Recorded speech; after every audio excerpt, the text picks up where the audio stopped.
someone asked me to pronounce my first name 3 times.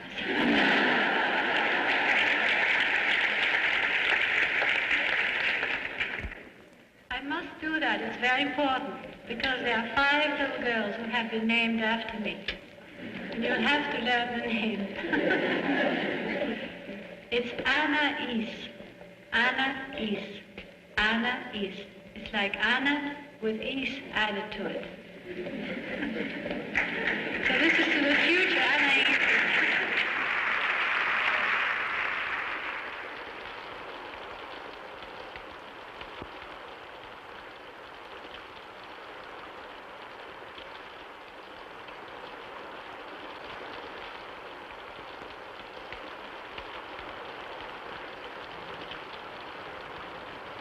I don't know how far my memory wants to go today, but the water makes me think of my first break with my roots, which was taking the ship from Spain to America, which is when the diary began. That was my first journey, a journey which was also a bridge, a breaking of a bridge with Europe and with my father. I don't know if I kept from that time the love of water as the element, most important element in my life, the idea of travel, perhaps the idea of return to Europe, because I associated all travel at that time with ships. I have a great love of ships, a great love of journeys. So I'd say then with the voyage, which was a loss and a breaking away from one continent to go to another continent. It started on that ship, which represented a very threatening journey to an unknown land, to tell the story of the journey, because the diary didn't begin as a diary. It began as a letter to my father. So I was very careful of every detail of the life on board the ship. At that time, it took 13 days to come from Spain. Every detail of the arrival. I made special entries with descriptions of this new country to entice him to come. He didn't know any English, so it was all very foreign to him. It may have been my mother's wish to take us into another culture to which he could not follow. My little basket in which I carried the diary when I came from Spain to America. I never let go of that little basket. My image of what America would be like, peopled by Indians with tents and feathers. Instead, I found the very tall buildings of New York, making it impossible to see the sky. School seemed like a prison. So I depicted the school window as a prison window. All the feelings that children have. Yes, I guess the whole thing, the letters, descriptions, and drawings were for my father. Then my mother said that I couldn't mail them because they might get lost. In that way, she really made me keep them, though they weren't intended to be kept as a diary. So it started as a letter for my father and ended as a letter to the world.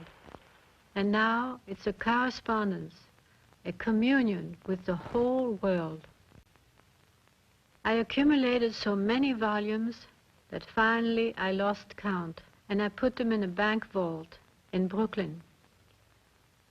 It was in the 60s, I think, when I began to realize that it was not nostalgia for the past, but that the characters that I had described had a dynamic influence on the present. That's the aspect of the diaries that struck me very much. The other, of course, is that I felt the novels were not understood and had created a wall between the world and myself. And I suffered very much from that wall, being a person very obsessed with relationships. Because in spite of what most people have believed, that the artist has to be neurotic and has to suffer in order to create, Frank taught me just the opposite, that an artist creates in spite of the neurosis. And I've very early found out that the neurosis interferes with creation, and that above all things, it creates an obsessional pattern. You've seen many writers who write just one theme all of their lives. Now, I think I could have, without psychoanalysis, have written all my life the story of the daughter's quest for a father, whereas each moment of evolution in psychoanalysis really helped me to go into another cycle. I don't mean that we get completely rid of experience or painful experiences or sorrowful experiences, but that we don't remain fixed and obsessed with just one experience. And this flow, which I owe to psychoanalysis, in fact, I owe everything to it, the stability, the confidence in myself, which I had absolutely none, the ability to talk with the world, all these things which I didn't possess naturally, which were interfered with by the neurosis, vanished with the neurosis, so that I consider that the very fact that my writing suddenly tapped the source, which is absolutely endless and infinite. I can't imagine myself ever running out of something to write about. The only thing I can imagine running out of is time. But the feeling that I'm in touch with such a deep subterranean river running inside the earth, that there's no end at all to the free association of ideas and images and themes and discoveries and opening up of mysteries, that I think I owe to psychoanalysis. I always tell young writers that I can't imagine anything more wonderful for them, either to have a love affair or analysis, because it puts you in touch with creativity, and creativity comes from the subconscious. I felt perhaps the right time had come, that I was ripe as a writer, as a craftsman, as an editor, and I could really face the difficulties of editing a diary during my lifetime and during the lifetime of the people whom it concerned. And then I began the work of editing. The difficulty was to keep a continuity of the inner journey and not worry so much about a few facts that had to be left out. As long as there was an emotional continuity and development, so you could really follow the emotional drama, I felt that was satisfactory.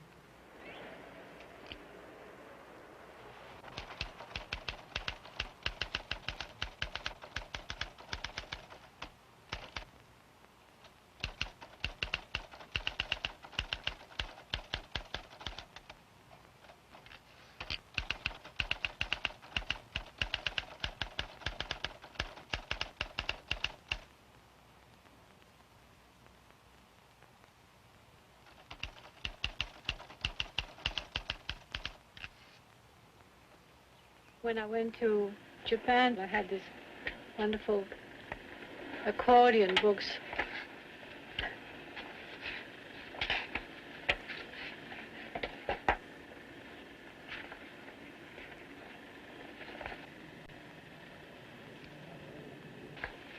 Oh, the women of Japan are at once the most present and the most elusive inhabitants of any country I have ever seen. They're everywhere, in restaurants, streets, and ships, and museums, and subways, and trains, fields, hotels, and inns, and yet achieve a self-effacement which is striking to foreign women. It goes on and on.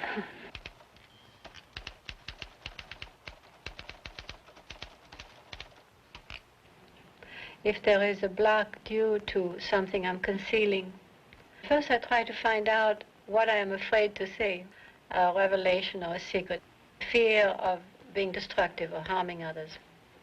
But there are other times when you're stuck in a very strange way. You don't quite know your direction. In that case, I found either I put on some music, which restores that flow, you know, that impressionistic, oceanic flow. Or else I read Proust, which has the same effect on me. A few words of Proust will set me afloat again. Makes me catch my rhythm again, either from music or from writers who work in that same way. If I'm tired, if the block comes from fatigue, then swimming and playing with the dog and walking in the garden helps me. But other times, if there's a break in the rhythm, it's like a musician who stops and suddenly has lost his rhythm, has to catch it again.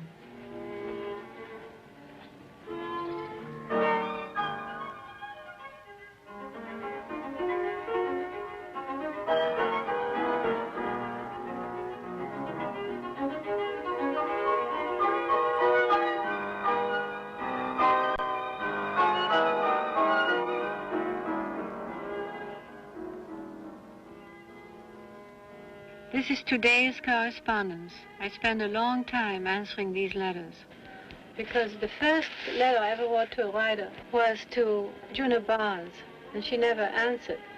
And I made a vow that I would never leave a letter unanswered. Sometimes instead of a letter, I get a letter collage, as this done by Virginia Valentine, who used all the words in my writing and all the images, and it's cut out part of the dictionary with my favorite words: transmute, transform, transpose. And she has imponderable, wordless, essence, beyond, mobile, expand, cities, diffuse, mystery, miracles, sorcery. You can read them by the hour. Then she has a little piece of music, the Trans-Siberian Voyage, which I always wanted to take. Underground, the whole thing is underground. You see, the plants and the grass are growing up here, and this all happens in the unconscious. Process, flowing, creation, luminous, alchemy, mirrors, dissolve. What I publish is about half of what I've written, but there's very little of the essential left out, in the sense that I think there is enough there for everyone to be able to read between the lines and complete the story. If I had put in every word and detail, you would miss the real purpose of the diary, which is the inner journey, free association. So you remember what you feel strongest at the moment, and the whole thing acquires a living quality. When I began editing the diaries, I became aware of a wonderful image. Relationships were very much like stellar constellations, friendships which gravitated around the city. I always found myself in the midst of an ever-growing cluster of friends, artists, writers, musicians. Paris, Conrad Moricon, the astrologer, Henry Miller, Larry Durrell, whom I met through Henry, Antonin Artaud, poet, letter writer, who later had such a strong influence on the theater. Otto Rank, the psychiatrist. Rank was a very learned, erudite man who brought to bear upon psychoanalysis a tremendous understanding of creativity, especially in his book, Art and Artist. My first really passionate love for a writer was D.H. Lawrence. Reading him was a discovery for me. His descriptions of emotions, sensations, instincts, ambivalence, all the obscure and elusive parts of experience were an illumination of the path I wanted to follow. My first book was a study of him, which I called an unprofessional study, because I was very well aware of having dropped out of school and being self-taught and not academic.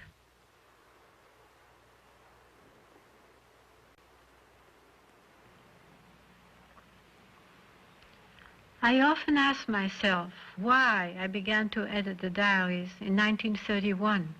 I was living in a lovely place where I was a lonely writer. I had written the book on D.H. Lawrence, but I knew no one else who was writing. And 1931 was also the year when Henry Miller and his wife came to visit me in Louvciennes, and that began the interesting part of my life. When Henry appeared, what was always so obvious in him was his tremendous joy in life, his humor, his enjoyment of everything, his curiosity about everything. As soon as he appeared, one felt elated by his presence. The thing that distinguished you in the group was that you were the listener, but your listening was always eloquent. In the last few years, one sees quite a few either writings about you or quotations from you about dreams and the dream life. And I feel that they haven't really understood what you mean about this. I don't think you want people to be living in a dream state while conscious, do you, and walking around, or they should be, no. But you mean that the dream has its uses, its effectiveness in life afterwards. Yes, no, I meant something else. I meant that we could arrive at a state where what we dream at night would be like the blueprint for what we wish to fulfill or to reach. And if we understand the dream, then we know what the secret self is. And then this secret self we can fulfill. Yes. You know, I just finished this book about writing and the writers. And I said that if they would trust, that people could do this if they trusted the artist to do the dreaming, you see, and then instead of taking drugs, say, they watched a painting for a long time, or watched a mobile for a long time, or trusted the artist, or looked at a, you know, painting very deeply, that they would be set off on their own dreaming. Instead of what they do now, trying to understand, you mean, with their intellect, the artist if they just and his work. dreamt it. And I always give the example of dreaming about the houseboat, and then getting it, and then writing the stories, and then living in it, and then going on, you see, from first of all, a fantasy. Yes, yes. No, you're right when you say people don't understand what I mean, and then when they say the dream like writing, you know, it's not in life. And I'm always trying to say it's related to the life, it nourishes it. Yes, yes. It frees us. One night in a cafe, Larry and Henry and I sat a whole night discussing writing. And it was the first time that it occurred to me that I had to take a path of my own, go my own way. Because I really didn't agree with Larry's idea that first of all you have to write a Hamlet before you write well, like the idea of drawing academically first before you become a painter. And I didn't quite agree with Henry's idea either, who denied the personal motivation in his work.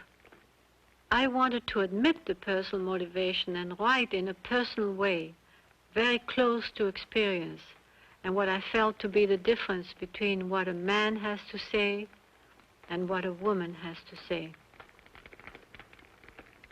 Perhaps Larry and Henry will go the same way, but I will have to go another, the woman's way.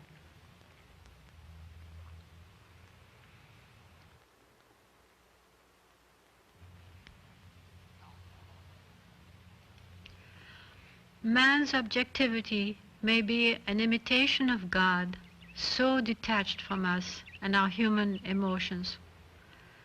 But a woman alone creating is not a beautiful spectacle.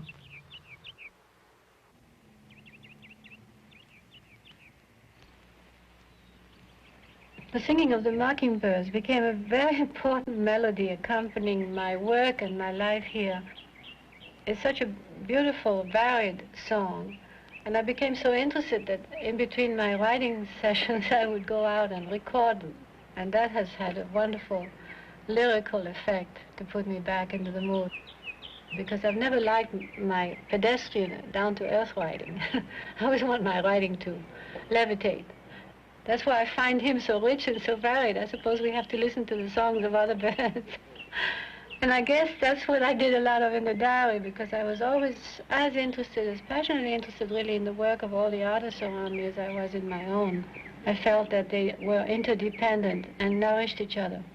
And the musicians helped me, and the writers, and I wanted the world full of good writers. I never felt that I wanted them to all disappear and I'd be the only writer. That would be very pathetic, very poor. New York was a tremendous, violent contrast to Paris. Such an impersonal city. I was at first completely uprooted. And then I began to know another New York, the fraternity of artists again. The world that I always depended on was recreated once again. The sculptor Noguchi, Edmund Wilson, the distinguished literary critic and writer, Francis Teloff, Her Gotham Book Mart became a favorite meeting place because it was the only friendly bookshop in New York. You were very friendly to unknown writers. And then the war was coming, and we felt we didn't want to leave our books in Europe. So we wrote you, and you just said yes, and we thought that was so wonderful. Well, send them. Well, of course, that was my always my feeling and my reaction when I could help writers. The next best thing to being a writer was to help those that were.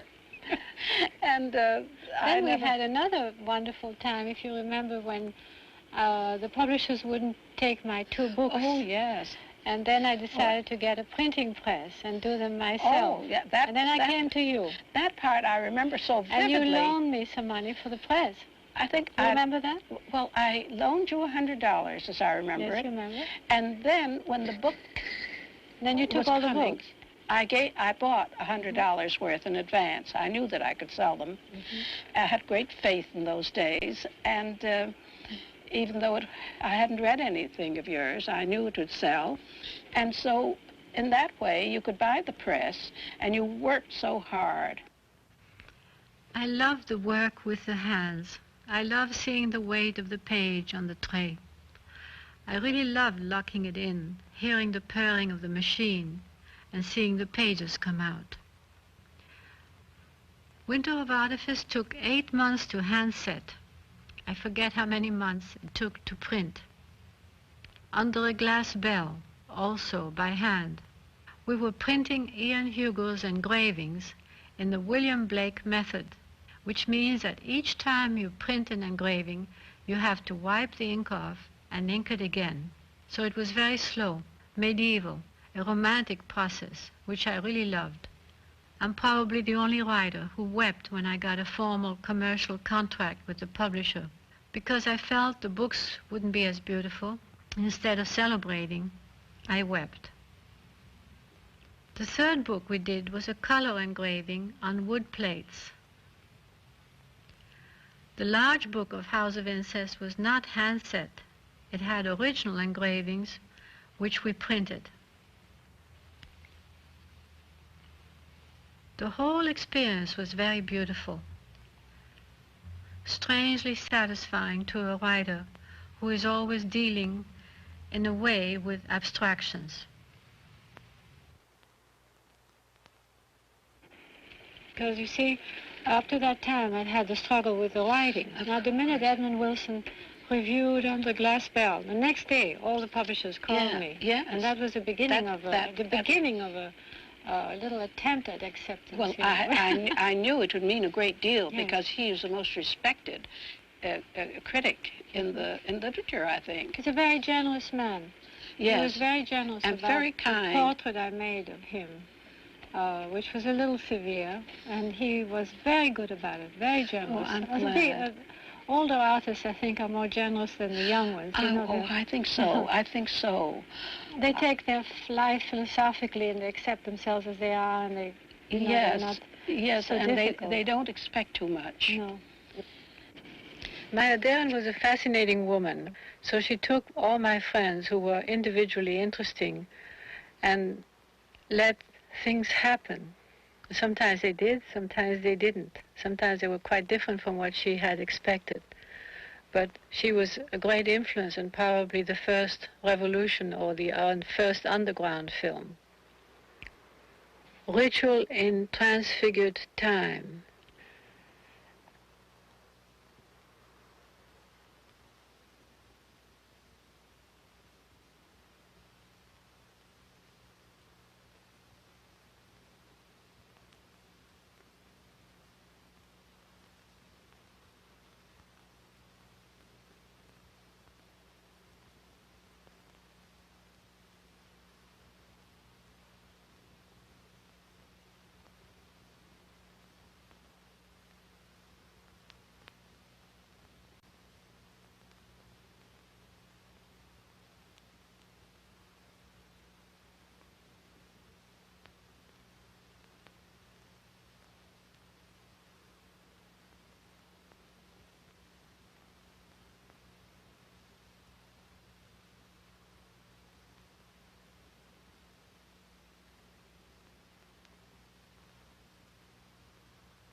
was Noguchi who taught me really to look at every form with interest. The form of a rock, or the form of a candle, or the form of a tree root, or a pot, or a dog.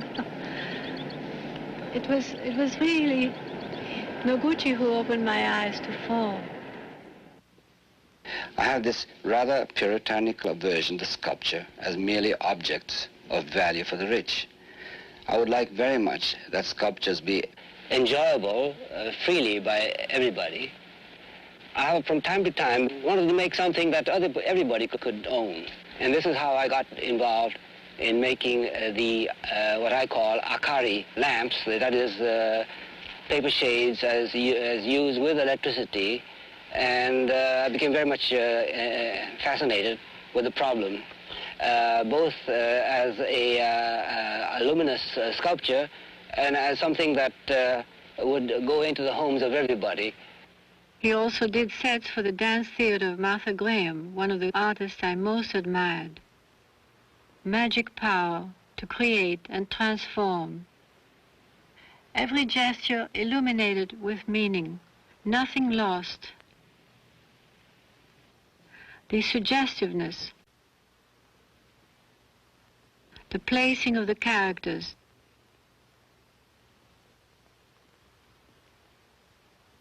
the symbolic enacting. Her dance inspired a whole section of Ladders to Fire, which I call the party. Dance is communication, and the great desire is to speak clearly and beautifully and with inevitability. It is a creative process. It is out of that handling of the material of the self that you are able to hold the stage in the full maturity and power which that magical place demands.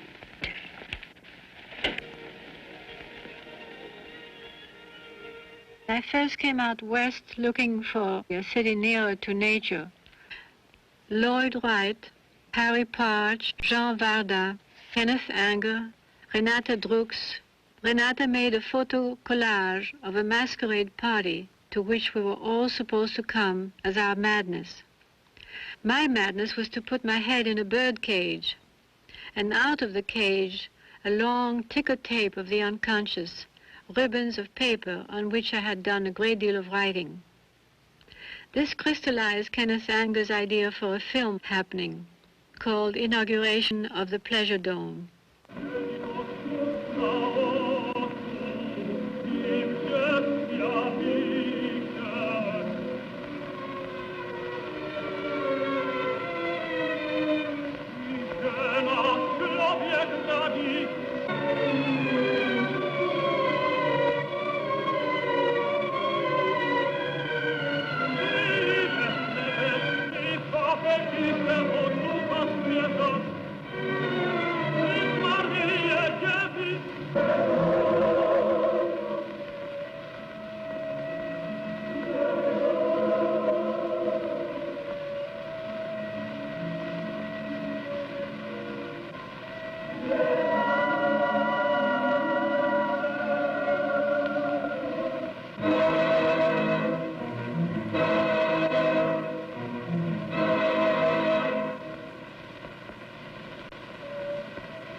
I was always fascinated by Harry Parch's music, which grew out of the beautiful instruments which he made himself.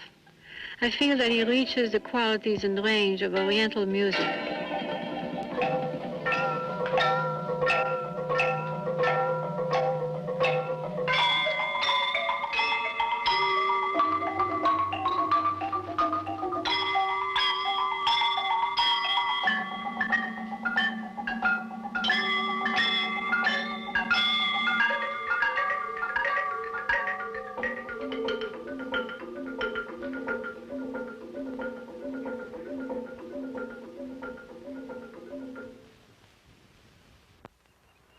From Thailand, I brought back a spirit house which is an exact duplicate of their little houses on stilts for their ancestral spirits.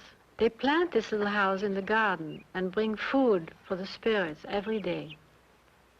The spirit house reminds me of Lloyd Wright, the poet of architecture, whose imaginative work caught my interest when I came to the West Coast. I loved the houses he built, particularly the Wayfarer's Chapel for the Swedenborgian religion, all of glass through which you could see both the ocean and the trees.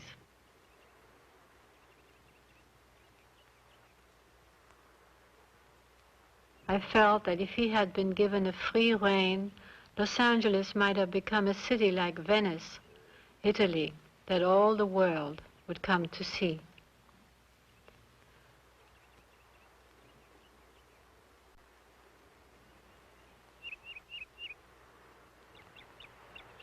My own house was designed for me by Lloyd Wright and Eric Wright, his son. There are some painters that give you the feeling that you would like to live inside of their paintings. I always had that feeling about Varda's collages, that I wanted to live inside of them. First time I heard about Varda was from a letter of Henry wrote me in New York. Jean Varda seems to have divined your whole being. I know very well the collage he sent you because I slept with that collage several weeks. Immediately I knew the title of it. I knew you must have it. I take the liberty to send you a collage with a vain title, and if you should enjoy it, I would feel less indebted and wildly proud to have returned a small part of the joy I have received from the rivers of delectations which flow from your pen. And a few days later, I got this huge, huge package marked fan letter. And I opened it and found this marvelous collage, which Henry had already seen in Varda's barn and admired, which was called Women Reconstructing the World. And it was one of the most prophetic and strange coincidences that I have rarely seen, because I was working on a novel about free women called Ladders to Fire, and there were 4 women in it. And in the collage there were 4 women which were almost literal descriptions of these characters. And this is the collage. They make me think of all sorts of women. And this is the musician carrying music on her head. This is the abstract woman who has a great interior life and much happening inside of her. This is the woman I mentioned where it was like a sieve, and experience goes through the diamond-shaped openings in her dress and come out the other way. And then this is, of course, Stella, who is graceful and a half-dancer and an actress. And so they're all there, and there's Hedda, and then there are these houses that I call these women of transportable roots, because they were very mobile and fluid and international in the way they belonged to the whole world. Father had this obsession with clothes, with little pieces of textile that he used in his collages. So one day I arrived and he walked up to me and he looked at the lining of my coat in an obsessional way and said, "Oh, I would love to have a little piece of that." And I really did say yes right away. For a woman to cut the lining of her coat takes a little hesitation. But the next day I did. I slashed right through it and sent him the piece. And it is now part of a collage owned by Gavin Lambert, so he has a piece of my coat as well. I saw Varda at a party, loved him, see him as a free, lusty, and joyous man, a poet, but a real man. And his love of women is a relief after so much disparagement I see around me. He turns them into myths, poems, collages, delights of all kinds. He sent me that. I was so surprised to receive this as a fan letter, a huge thing. The first one was a sort of like a sketch or something. But you like it. You have a sort of fun. While he was making portraits of women, I wanted to make a portrait of him. He never thought very much about himself. He was always the artist in love, depicting what he loved. I think he only painted women, as far as I can remember. So there must have been an affinity pulling in two directions. I wanted to live inside his collages, and he wanted his collages to be a part of my life.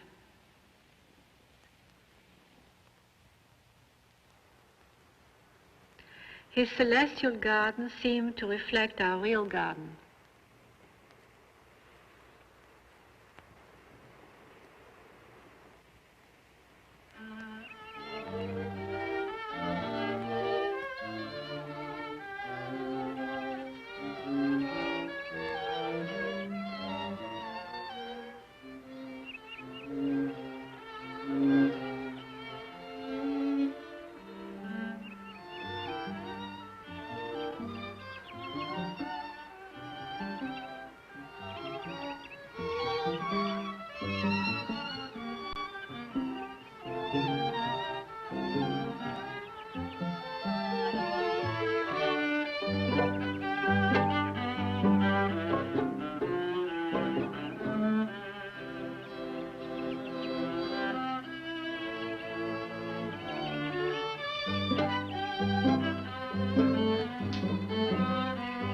The woman alone creating is not a beautiful spectacle.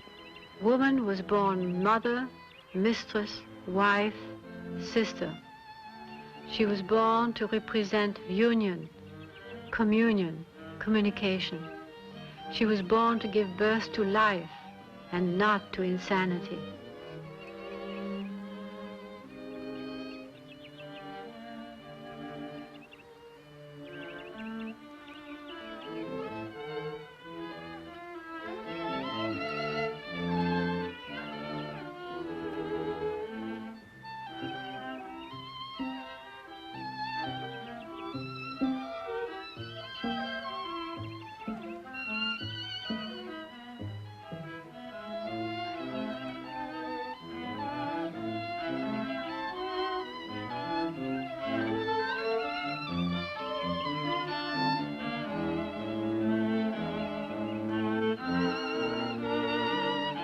Is it man's separateness, his so-called objectivity, that has made man lose contact, and then his reason? Woman was born to be the connecting link between man and his human self. Art must be for woman more like a personified ancient ritual, where every spiritual thought is made visible, enacted, represented.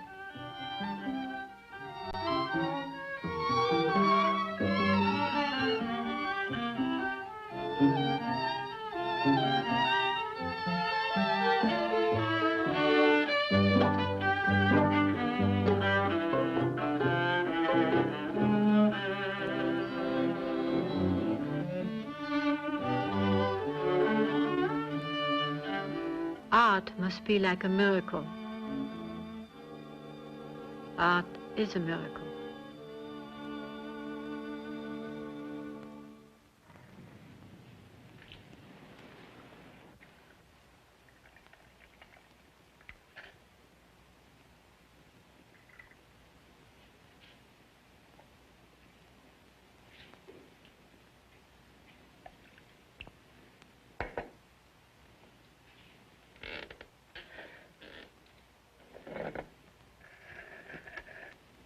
I can tell you so many reasons why I love Lou Andrea Salome. Not only because she created this freedom that women today demand. She created it herself in an impossible period, at a time when women were not allowed to study philosophy. And she also, you know, was the first woman psychoanalyst. At the age of 50, she decided that the answer to the problems that she had thought were philosophical were psychological. So then, with the encouragement of Freud, she became the first woman analyst. The other thing I loved about her was that she was really amused. She inspired men. Even if the relationship was difficult or tragic, as it was with Nietzsche because she refused to marry him, he immediately produced a book, Zarathustra. And everybody knew that. They were always so inspired to almost reach their highest self with her, That this was part of her seduction. I mean, aside from being a beautiful woman, there's something always wakened and stirred, and with Rilke, he admitted that very often, that she had set him free of many things, and that he might have remained a minor poet, but for her, she expanded his vision. So she was what we call a muse, and it's terribly interesting to see. At the same time, for her time, she may have seemed inhuman to some men, because she's the one who would announce the end of the relationship, which was not usually done. And she said to Rilke, now the passion is over, the relationship is over, and she ended it, which was very unusual in that time, for the woman to decide when, at what moment the relationship ended. But to me, she is a heroine who didn't wait for the right time, or didn't wait for other women to think as she did, but just went ahead and created her own freedom. She had no guilt. She also had a tremendous rebellious spirit, which made her almost automatically break all the taboos. She felt all the taboos were wrong. The way the marriage was set up, the way the lover relationship was set up, the way philosophy was set up at that time. Religion, she rebelled against religion when she was very young. That's why I consider her a contemporary heroine.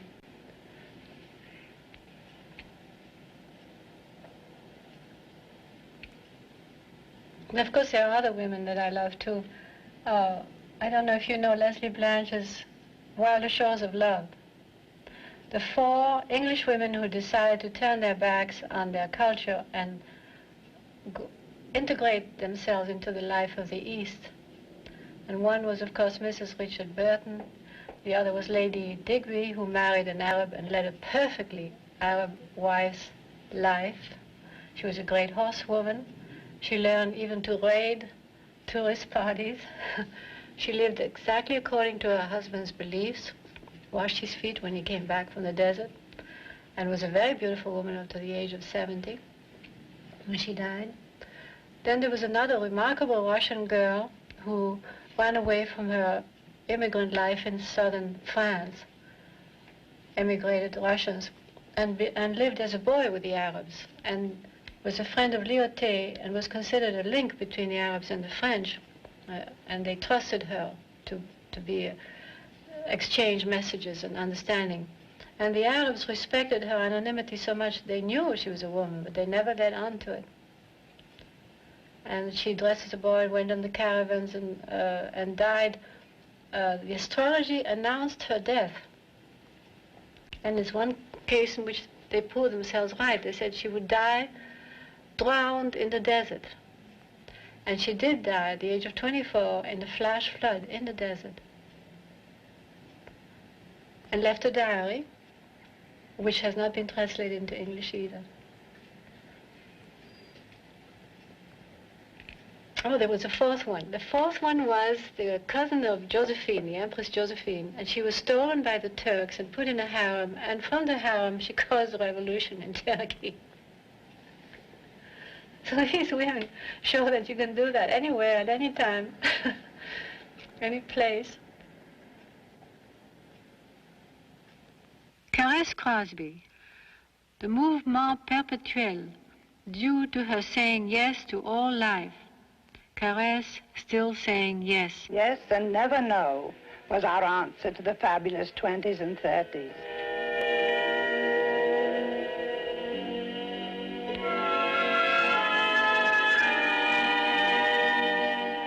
Emmeline Epting seized on the idea of making a film. I always say yes, and so I said yes to Emmeline when he wanted me to be Passion Plus in his movie called Poem 8.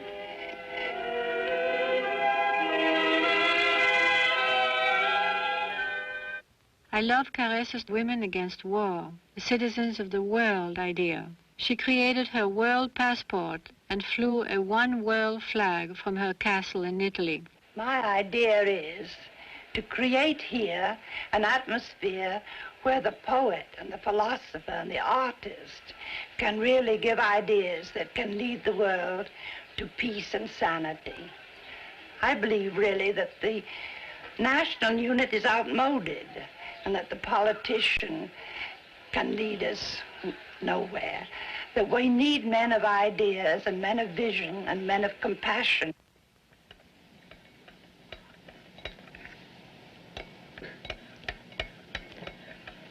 I'm in the midst of working on Volume 5. It brings in all kinds of different themes from all the others. I mean, there is never the same experiences. Volume 5 includes taking LSD for a period of 8 hours, I think, or it lasted even 12 hours.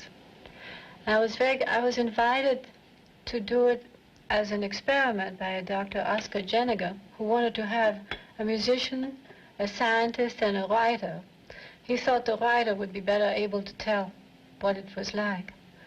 And I wanted to see, I was very curious to see whether there was a world that only the LSD could give me, that I had never penetrated. I'm always curious about an unknown world. So the memory of the LSD is very clear, and I wrote the whole thing out, a long, long, long, long reverie.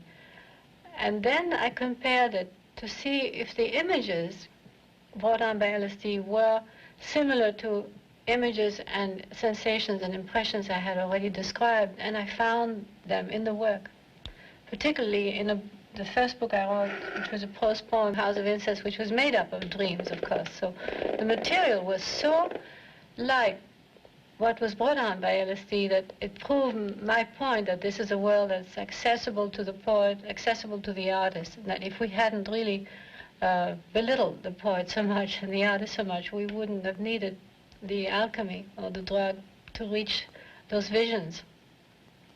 And one of the most marvelous states, which is almost undescribable and probably only happened to mystics, was turning into gold. Suddenly I myself became gold. And it was a sensation I've never yet been able to describe, except compared to making love, probably. That's one of the themes of Volume 5. And then, of course, continues the struggle of the woman trying to remain a woman and yet trying to be an artist, too.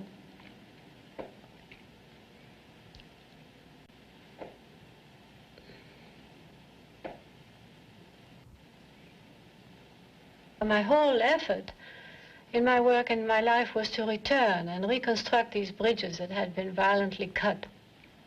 And, of course, as the diaries develop, and particularly now I can see this is a volume that precedes the one which everything opened out into the world, and suddenly the world answers the writer, and he's not alone anymore, and it's not a solitary chant anymore, it becomes a universal. It happened when, as soon as I was able to share the diary, and I was really very much afraid to do that and be, as we all fear, not loved or judged. When I overcame that fear and finally did publish them, then I found myself in complete communion almost with a whole world of people I didn't even know existed, who were revealed to me by their letters, who send me their diaries, who really, when they write me, want to be as present, say, as a friend who will come and talk about their life. They feel immediately on a footing of friendship and sharing. They feel that they owe me that too, for me to know them in a deep way.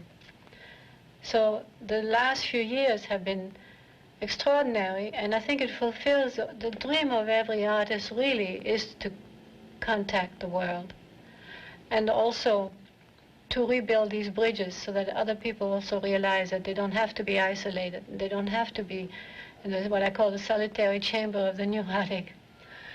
So the passageways I've tracked down through many ways. One was, of course, accepting the dream as a very eloquent expression of our secret self, which became a very important part of my life and my work. Very often my novels start with a description of a dream. The other was really portraying people and trying to portray them so deeply that you went beyond judgment. You don't pass judgment as you portray. You try to find the motivation for everything they do, which means acceptance. And this must have been a strong element in the diary because I never had any protests except from one or two characters, really. And they were not protests of how true my portrait was, but of a portrait they didn't want revealed. So I began, then you can speak of being on a desert island and then finding your way back into a universal communion. And it happened particularly with the new consciousness of the young, their great concern with the psychic life, life of the soul, life of the spirit, the concern with human values, the great concern with how to break down that alienation which we created by terrible taboos on revelation and on human life and on our experiences. We never used to talk. There was a period when people didn't even talk together. Yesterday, a group of young writers from UCLA came to visit. It's such a repetition of the past, no different from any other. Every child is an artist, we know that. You know, every child is a poet, every child can draw. There is no difference except the artist sometimes, I say, is more stubborn. And he also becomes interested in his medium, and he makes sacrifices for that. You know, my interest in words, my interest in language, my interest in everything pertaining to writing, or even other arts. You know, the artist is simply one who succeeds in expressing these things which we all feel. And he's not different, but he pushes it further. And he sacrifices for it, and he struggles with it, and he persists. And the experiences that women have, and they respond to your works on that level. As a heroine. As a heroine? Yes. I went through all the stages you could see, Joan of Arc, down to the most recent one that I discovered that Christine knows about, this Lou Andrea Salome. See, I became interested in the women who did not, as a young woman put it, who wrote to me, demand their freedom, but created it, took it. In the quotation, you say, anger poisons me. I wondered whether you felt that it could ever be a creative emotion. I think it can be. Yeah, there's a kind of anger that is toxic and ineffectual. There's two kinds of anger. And there's a creative anger, you know, rebellion, the rebellion of Miller against Puritanism, or our rebellion against certain, suffocating situations for women. So there's two kinds, but it has to be clairvoyant, and I found it corrosive. In Volume 5, I have a great deal of anger about the silence that surrounded my work in the 50s. And that didn't do me any good, because there was nothing I could do to change that. That was part of the culture.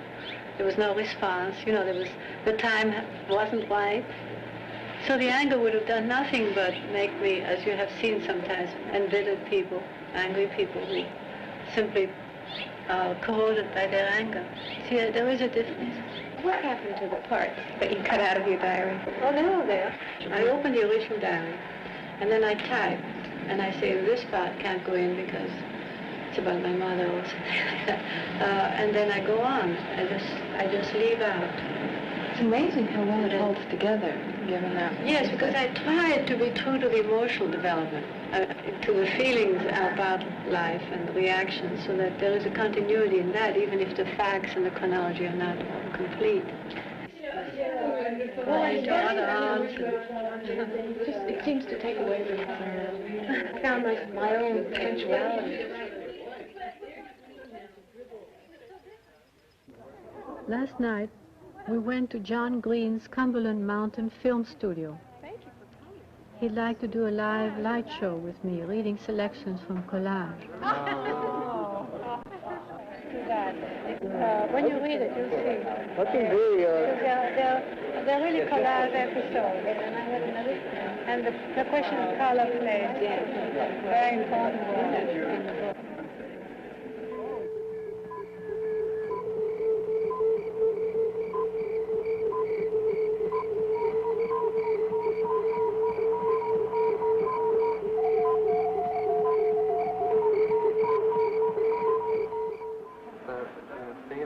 It's possible at the beginning it may have been less rigid. You know, when the gypsies first did it in the cave.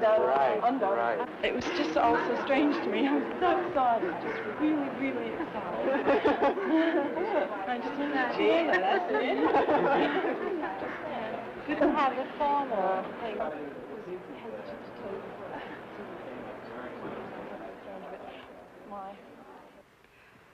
And this morning, Tom Schiller, a young filmmaker, came over, recently returned from a trip to the Orient. I brought you something from Japan, which was a small book I found. Oh, yes. I went to the Sri Aurobindo ashram. You know Sri Aurobindo. And I experienced a really fantastic sense of peace and calm. But as I left the ashram, it dissolved. You know, the further I got away, I lost that wonderful feeling. What happens, we're working always against our culture, too, that, you see. Our culture puts great stress on us. It makes divided selves. R.D. Laing, talked about that.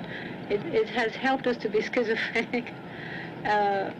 Dual has given us conflicting wishes. So, we're working in a culture that is really the antithesis of what we're seeking. So we have to create it for ourselves in our Western world, in Western terms.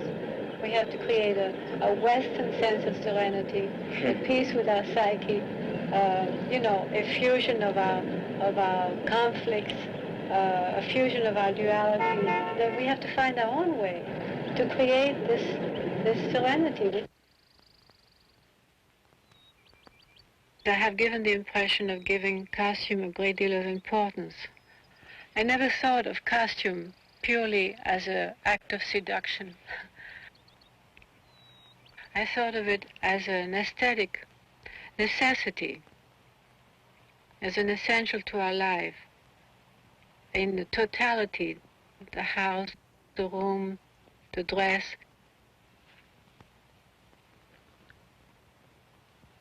There are people who will really believe that I do clean the pool in this party dress, but it was a theatrical and aesthetic importance. It was as much for the delight of women's eyes as for men's eyes.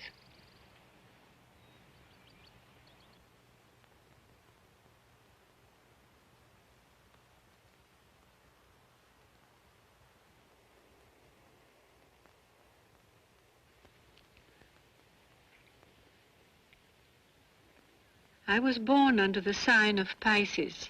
I am a Pisces. Pisces, ruled by Neptune, the planet of illusion, is the sign of the actor. The design of it is two fishes, one going upstream, the other downstream, and so Pisces is very dual.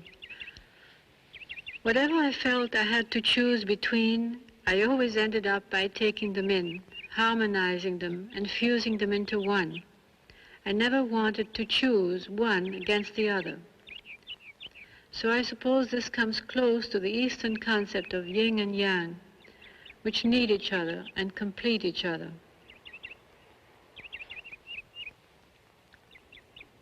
I like to feel that I have transcended my destiny.